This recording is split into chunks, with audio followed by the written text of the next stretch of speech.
नमस्कार दोस्तों, स्वागत है आपका अपने इस यूट्यूब चैनल के कोचिंग सेंटर में। आज के इस वीडियो में हम आपको बताएंगे कि जो आप लोग का 18 फरवरी को जो हिंदी का जो एग्ज़ाम होने वाला है, जो कल को जो आने वाला जो प्रश्न है वो इम्पोर्टेंट क्वेश्चन वो आपको इस वीडियो में देखने के लिए मिलेगा। तो इस वीडियो को आप पूरा देखें और वीडियो के डिस्क्रिप्शन में व्हाट्सएप ग्रुप और टेलीग्राम ग्रुप का लिंक जरूरी है, उसे ज़रूर जाके ज्वाइन करें, जिससे आपको हर एक अपडेट वहाँ पे सबसे पहले मिलेगा। अब देखिए यहाँ पे हम लोग चलिए वीडियो को स्टार्ट करते हैं और देखिए क्या है क्वेश्चन।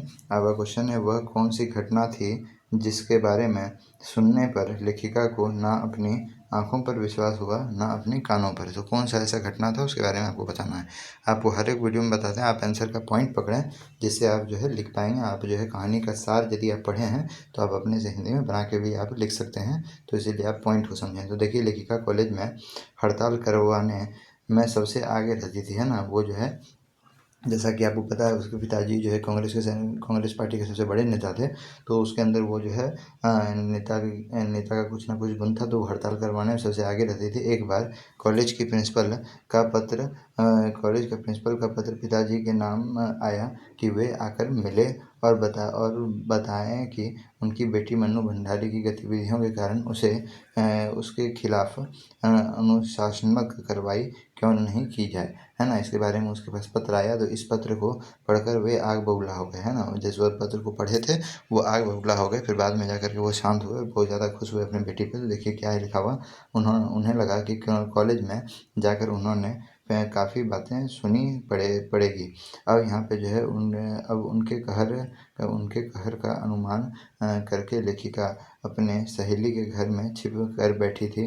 कॉलेज जाकर पिताजी को प्रिंसिपल का यह कहना सुनने को मिला कि वह अपनी लड़की को घर पर बिठा लें, क्योंकि उसके इशारे पर अन्य लड़कियां मैदान में जमा होकर नारे लगाने लगती है। और यह सुनकर पिताजी को अपनी बेटी पर गर्व हुआ और प्रिंसिपल से कहकर आए कि तो पूरा देश की तो कहकर अब देखिए यहाँ पे यह कहकर आए कि यह तो पूरे देश की पुकार है, इसे कोई कैसे रोक सकता है। वे खुश होकर घर लौटे। जब लेखिका की माँ ने पिताजी को खुश होने के बारे में बताया, तब लेखिका को इस बात पर सहज विश्वास नहीं हुआ, है ना। उनको लगा था कि वो पिताजी के आएंगे और उसको जो है डराएंगे धमकाएंगे, उसको बहुत बात बोलेंगे। तो और जो है उधर से जस्ट उनका विपरीत हुआ। जब वो स्कूल से जब आए अपने घर की ओर, तो वो जो है बहुत ज़्यादा खुश थे, है ना। बहुत ज़्यादा जो है खुश थे, तो इसीलिए उनको जो है इस बात पे विश्वास नहीं हुआ कि पिताजी मेरे खुश उतना कैसे हैं, है ना। नेक्स्ट क्वेश्चन देखिए, किसी महत्वपूर्ण आवश्यकताओं की पूर्ति के लिए सुई धागा का आविष्कार हुआ होगा। तो अपने तन को ढकने के लिए, स्वयं को गर्मी सर्दी और नंगेपन से बचाने के लिए सुई धागा का आविष्कार हुआ होगा, है ना। सुई धागा की खोज से पहले मनुष्य नंगा रहता होगा, है ना। पहले मनुष्य के पास कपड़ा नहीं होगा। वह जैसे जैसे वृक्ष की खाल या पत्तों से तन को ढकता था, किंतु उससे शरीर की ठीक से रक्षा नहीं हो पाती। अतः जब उसने सूखे सुई धागा की खोज कर ली, तो उसके हाथ बहुत बड़े तकनीक लग गई, है ना। उसके हाथ में बहुत बड़ी तकनीक लग गई। यह तकनीक इतनी कारगर थी कि आज भी हम लोग इसकी भरपूर उपयोग कर सकते हैं, ना। सुई धागा का अभी भी हम लोग उपयोग करते हैं, कपड़ा फट जाए सीने में भी उनका उपयोग अभी भी होता है। कैप्टन चश्मे वाले के साथ, नेक्स्ट क्वेश्चन आपका, कैप्टन चश्मे वाले के साथ कैसा व्यवहार किया जाना अपेक्षाकृत है, यानी कैसा व्यवहार किया जाना चाहिए। तो देखिए, कैप्टन चश्मे वाला के साथ सहजपूर्णता एवं जो है सहयोग पूर्ण व्यवहार किया जाना चाहिए। वह एक अपंग व्यक्ति था। आपको पता है जो आपका जो है चश्मा वाला जो कैसा था, आपका जो है लैंगड़ा मरियल सा व्यक्ति था, है ना। दिव्यांग व्यक्ति था, फिर भी किसी से कुछ मांगता नहीं था, बल्कि नेताजी के सम्मान की रक्षा में अपना योगदान कर रहा था। लोगों का उसी अपेक्षा करना निंदनीय है ना। लोगों को जो है उसका उपेक्षा करना निंदनीय है। वह समाज में सम्मान पाने का पूरा हकदार है। वो समाज में उसको बहुत ज़्यादा सम्मान होना चाहिए, लेकिन कोई भी उसका सम्मान नहीं करता था। अब यहाँ पे बताया, बालगोविंद भगत की दिनचर्या लोगों के अचरज का कारण क्या था, है ना। अचरज का कारण क्यों थी। अब यहाँ पे बताया, अब यहाँ पे देखिए, आश्चर्य होना चाहिए, है ना। अचरज लिखा, आश्चर्य का कारण क्यों था। देखिए यहाँ पे बालगंज भगत का दिनचर्या लोगों को हैरान कर दिया देती थी। वे भगत जी की सरलता, सादगी और आपका जो है निस्वार्थता पर हैरान रहते थे। भगत जी भूल कर भी किसी की कुछ नहीं लेते थे, किसी से कुछ नहीं लेते थे। ये बिना पूछे किसी की चीज़ छूते भी नहीं थे। यहाँ तक कि किसी दूसरे के खेत में शौच भी नहीं करते थे। वे लोग उनके इस खरे व्यवहार पर मुग्ध थे, है ना। वो लोग उनके खरे व्यवहार पर मुग्ध थे, है ना। अब देखिए इसमें इंपॉर्टेंट सब जो पॉइंट है आप उसे पढ़ेंगे। जैसे आपका लिखा हुआ है कि वो सरल टाइप के व्यक्ति थे, है ना। वो भी बिना पूछे किसी का चीज़ नहीं लेते थे, तो ये सबको देखेंगे आप। अब यहाँ पे लिखा हुआ लोग भगत जी पर तब और भी आश्चर्य करते थे जब वे भोर काल मतलब प्रातः काल में, है ना, उठकर 2 मील दूर स्थित नदी में स्नान कर आते थे। वापसी पर वे गांव के बाहर स्थित पोखर के किनारे प्रभु भक्ति के गीत टेरा करते थे। उसके प्रभाती गानों को सुनकर लोग सचमुच हैरान रह जाते थे, है ना। हैरान रह जाते थे। तो ये सब उनको हैरान लगता था कि जो है एक 60 साल से ऊपर का व्यक्ति कितना ये सब काम कर रहा है। फिर उसका देखिए कवि नागार्जुन ने, नेक्स्ट क्वेश्चन आपका है 43 नंबर, इंपॉर्टेंट क्वेश्चन है। कवि नागार्जुन ने बच्चे की मुस्कान के सौंदर्य को किन किन बिंबों के माध्यम से व्यक्त किया है। तो देखिए इसका आंसर है आप लोग का, कवि ने बच्चों के मुस्कान के सौंदर्य को निम्नलिखित बिंबों के माध्यम से व्यक्त किया है। पहला नंबर आपका है, कौन नंबर आपका देखिए क्या लिखा हुआ है, पॉइंट वाइज आंसर है। बच्चों की मुस्कान से मृतक में भी क्या आ जाती है, जान आ जाती है ना। ख नंबर क्या लिखा हुआ है, यूँ लगता है कि मानो झोपड़ी में कमल के फूल खिले उठे हैं। फिर उसके बाद यूँ लगता है कि मानो चट्टान पिघलकर जलधारा बन गया है ना, कठोर चट्टान पिघलकर जल जैसा सरल पदार्थ हो गया है। ये लगता है कि मानो बबूल से सिफालिका के फूल झड़ने लगे हैं, यानी बबूल में जो कांटा जो रहता है वो जो है फूल बन चुका है ना। तो ये सब लिखा हुआ है। फिर उसके बाद आपका देखिए 44 नंबर क्वेश्चन क्या है कि फसल को हाथों के स्पर्श की गरिमा और महिमा कहकर कवि क्या व्यक्त करना चाहते हैं। तो कवि क्या व्यक्त करना चाहते हैं, तो देखिए लिखा हुआ, कवि ने फसल को हाथों के स्पर्श की गरिमा और महिमा कहा है।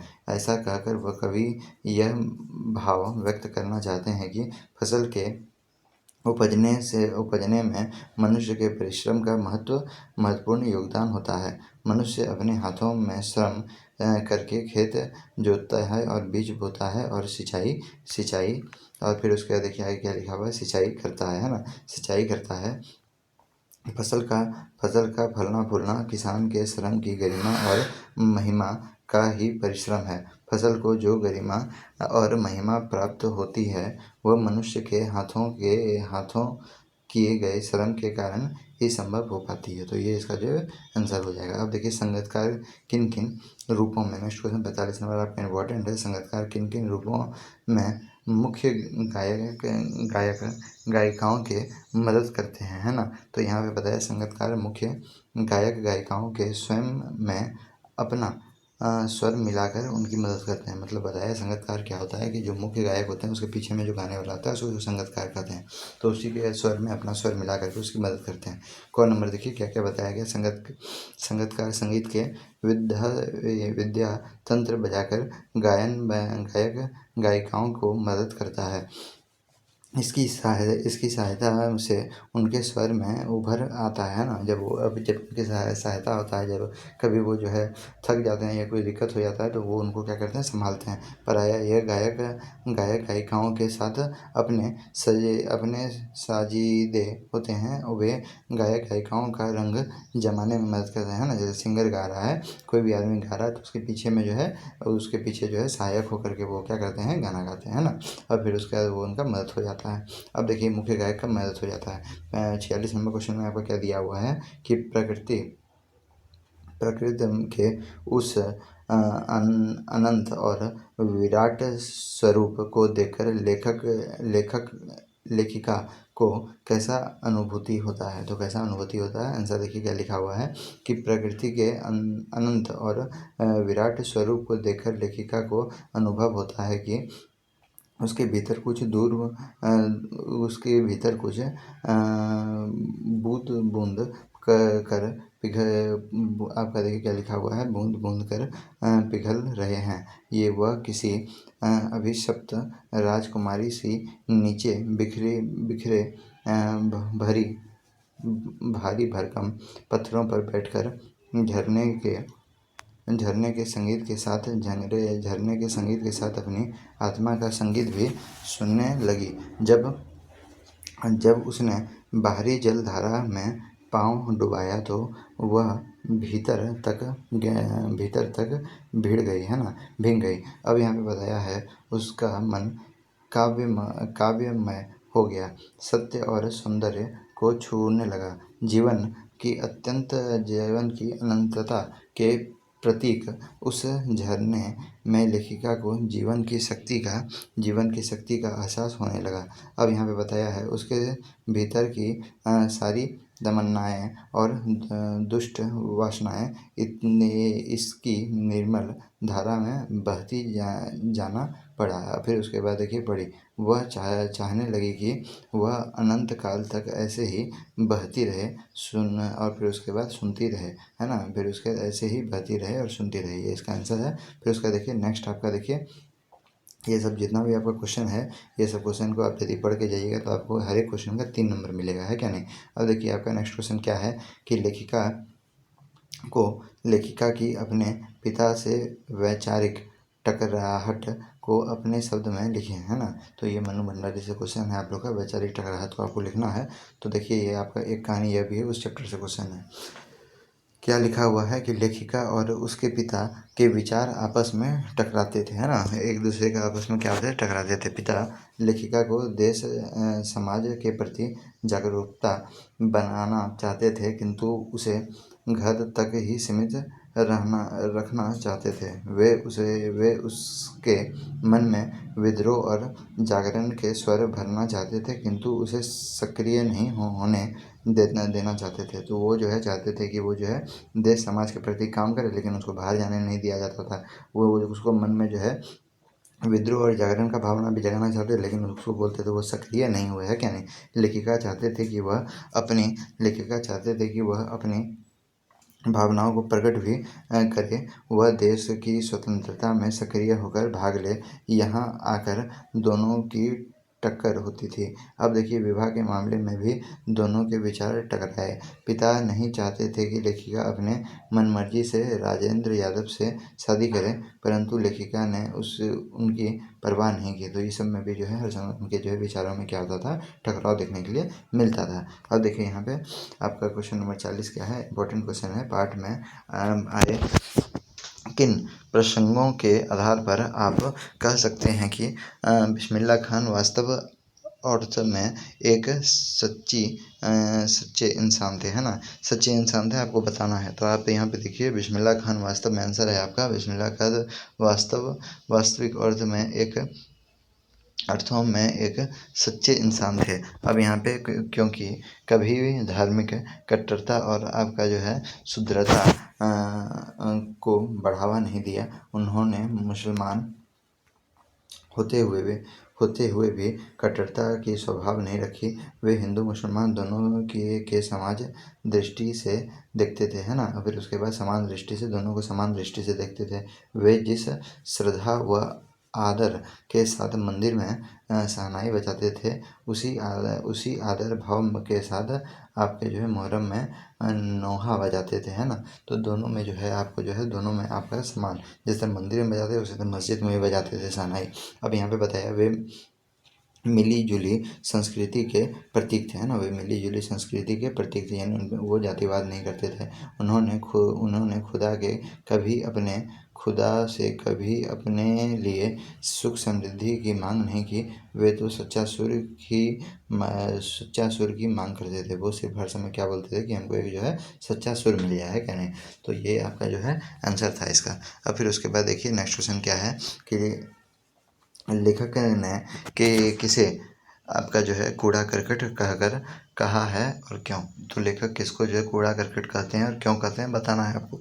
तो यहाँ पे देखिए बताया है लेखक ने हिंदू संस्कृति को कूड़ा करकट का ढेर कहा है। वे हिंदुओं की वर्ण व्यवस्था का विद्रोही है, जिससे परिश्रमी लोग को पद दलित किया जाता है। अब देखिए यहाँ पे तो ये इसका आंसर था 41 नंबर का। अब देखिए आपका 42 नंबर में क्या बताया गया है। 42 नंबर आपका जो है इंपॉर्टेंट क्वेश्चन है। देखिए क्या बोला गया है, बिना विचार घटना और पात्रों के भी कहानी लिखा जा सकता है। यशपाल के इस विचार से आप कहाँ तक सहमत हैं, है ना। इंपॉर्टेंट क्वेश्चन एग्जाम में आपका बहुत बार आया है। देखिए क्या है आंसर। देखिए हमारे मत के बिना विचार घटना और पात्रों के बिना कहानी नहीं लिखा जा सकता। ये तीनों बातें कहानी के आवश्यक तत्व होते हैं। जब तक कोई विचार नहीं आएगा तब तक कहानी बन ही नहीं सकती। अब देखिए यहाँ पे घटना कहानी की कथा वस्तु को आगे बढ़ाता है और पात्रों के माध्यम से कहानी कही जाती है। और यशपाल का कथन तो नई कहानी पर व्यंग्य है, अर्थात नई कहानी में विचार घटना पात्र का अभाव रहता है। तभी वह रोचक कहानी एवं उद्देश्यपूर्ण नहीं होते हैं, है ना। तो बता रहा है कि हम लोग के तो माध्यम से तो नहीं हो सकता है, लेकिन जो है उदाहरण, लेकिन जब हम लोग लेसन पढ़े थे तो हम वहाँ पे देखे थे कि एक जो है लखनवी का जो आदमी था वो जो है बिना खीरा खाए जो है वो जो है खीरा को सूंघ करके एक लंबी ढकार लेके अपना पेट को भर सकता था। तो उसी तरह लेखक भी सोचते हैं कि विचार घटना बिना पात्रों की कहानी बन सकता है, लेकिन हम लोग के हिसाब से ये नहीं हो सकता है, क्या नहीं। अब देखिए यहाँ पे 43 नंबर क्या लिखा हुआ है। आपका क्वेश्चन है, बच्चे की मुस्कान और एक बड़े व्यक्ति की मुस्कान में क्या अंतर है ना। तो बच्चे की मुस्कान सहज एवं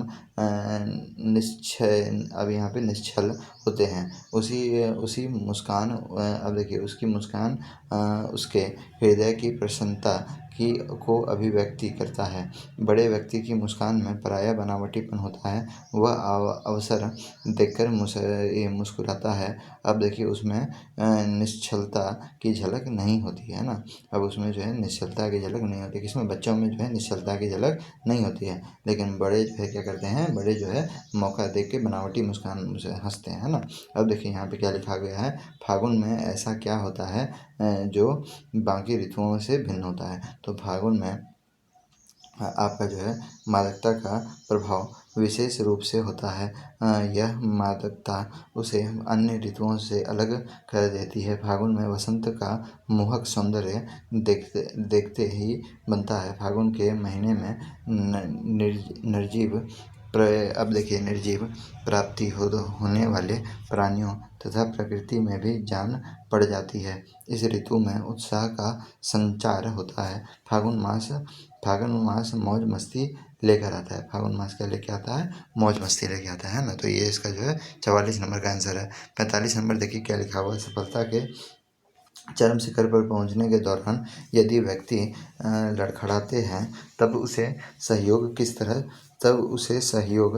तरह संभालते हैं। तो इसके बारे में आपको बताना है। 45 नंबर का आंसर देखिए क्या है।